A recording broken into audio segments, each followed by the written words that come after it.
Mr. Liang Eng-hua. Question 8, sir.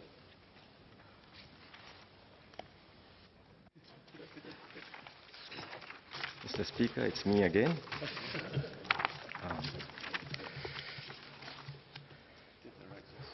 Mr. Speaker, I'd like to thank the member for raising this question. There has been some confusion about what the capital reserve in PUB's accounts represent.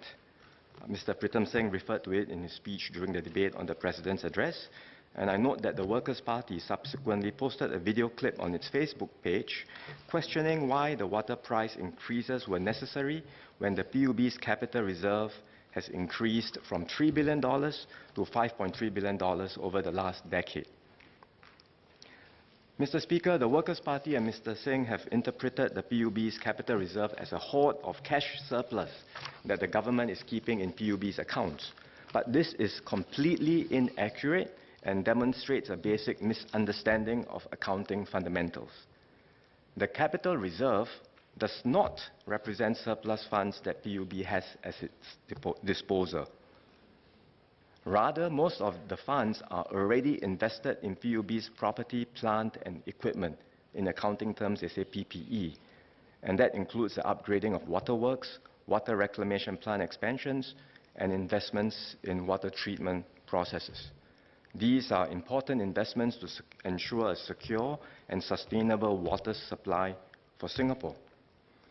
Therefore, the increase in PUB's capital reserve from $3 billion to $5.3 billion over the last decade must be seen in conjunction with PUB's growing asset base, specifically its PPE, property, plant and equipment, which has grown from $3.9 billion to $7.1 billion over the same period. In fact, the capital reserve alone has not been sufficient to fully cover PUB's investments in water infrastructure. And that is why in the Committee of Supply debate earlier this year, I explained that PUB has had to borrow from the capital markets for its investments, and it will continue to do so going forward. In short, there is no surplus cash in PUB. It is either ignorant or disingenuous to link the water price increase with the PUB's capital reserve, as there is absolutely no basis to do so. I hope this clarification will set the record straight. I also hope the Workers' Party will refrain from distorting the facts to mislead the public. In fact, having posted the video on its Facebook page and demanded that the government clarify the matter, I hope the Workers' Party will now also post this explanation on Facebook to correct the record. Mr. Pritam Singh. Thank you, Mr. Speaker. Mr. Speaker, I think it would be appropriate for the party to put up any corrections if indeed these are warranted. And this is something that we will look at. Mr. Liang Eng-hua. Thank you, Mr. Speaker. I want to thank the Minister for the clarifications so that we can avoid all these very creative interpretations of account statements by the statutory board. I just want to follow up your question, Minister, about given the rising demand of rising demand for water in the coming years, what are the upcoming major investments in the water supply infrastructure in the next 1 decade, and what amount of capital expenditure is the government envisaging, and where are we going to fund them? Is this going to be from the PUB's balance sheet or from the government's injections?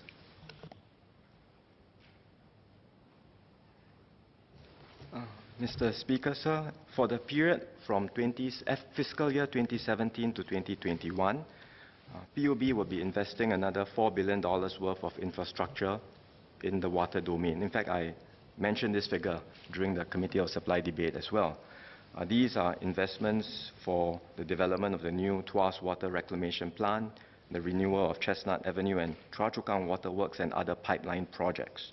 And the investments will be financed through a combination of either accumulated surpluses, where there are, and borrowings. In fact, not all, and borrowings, because these accumulated surpluses from previous years, as I've mentioned, are not sufficient to finance all of the infrastructure needs, so PUB will have to borrow in order to finance these future investments. So that's the investment quantum that we are talking about from FY 2017 to fiscal year 2021.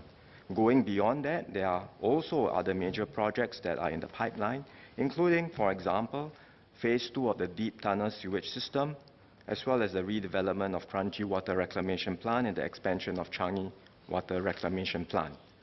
These are in the pipeline, and the specific quantums and details will be announced at the appropriate juncture. The bottom line is that we still need to make investments in our water infrastructure, and these are very important investments to ensure that we have a secure and resilient water supply both today and into the future. Mr. Pritam Singh. Thank you, Mr. Speaker. Sir, I'd just like to seek some clarification from the Minister.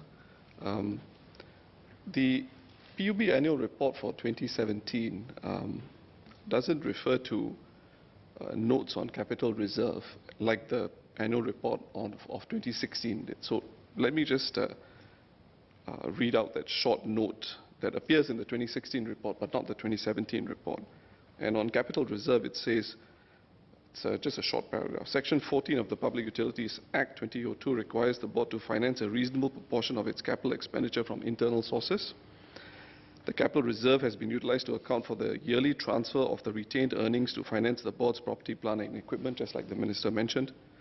And then it goes on to say the capital reserve comprises the accumulated transfers from retained earnings and amounts paid by government bodies and private developers towards the capital outlay for the provision of utility facilities completed before 1998.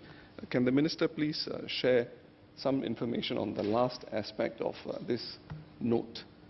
How much is this amount that has been transferred prior to 1998? What are we talking about here?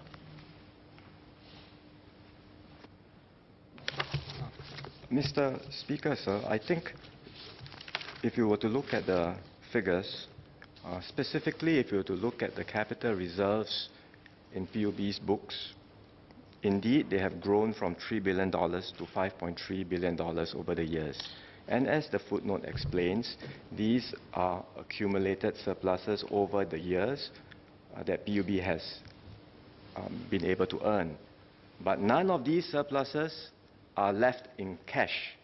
In fact, over that same period of time, a large part of that accumulated surpluses have been used to invest in water infrastructure, and that's why the plant, property and equipment has grown correspondingly from $3.9 billion to $7.1 billion. That's the essence of what I'm trying to say. The word reserves is misleading. We think of reserves as cash, but capital reserve happens to be an accounting term. It means that the funds were used to invest in PPE, in plant, property and equipment. And there are some technicalities about the specific assets, the date of the assets, but those are technical points, because the main thrust of what I'm trying to say is that there is no surplus cash lying around in PUB's books for PUB's disposal. All of it is being invested in water infrastructure already, and we will need more of that for our future water supply as well. Mr. Loh Teck Kiang. I would like to seek a clarification from the Minister on the government's position on such so-called PUB investment infrastructure. So all these investment be solely bear by Singaporean consumers through water price hike, or should the government also provide grants and provide some capital grants, for instance, for the investment, thereby will lighten the consumer's burden?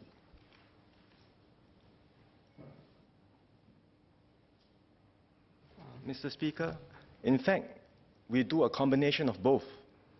For the water treatment plants, for waterworks, for the water operations, indeed PUB charges consumers, rightfully so, and then recovers the costs in order to continue to finance future investments.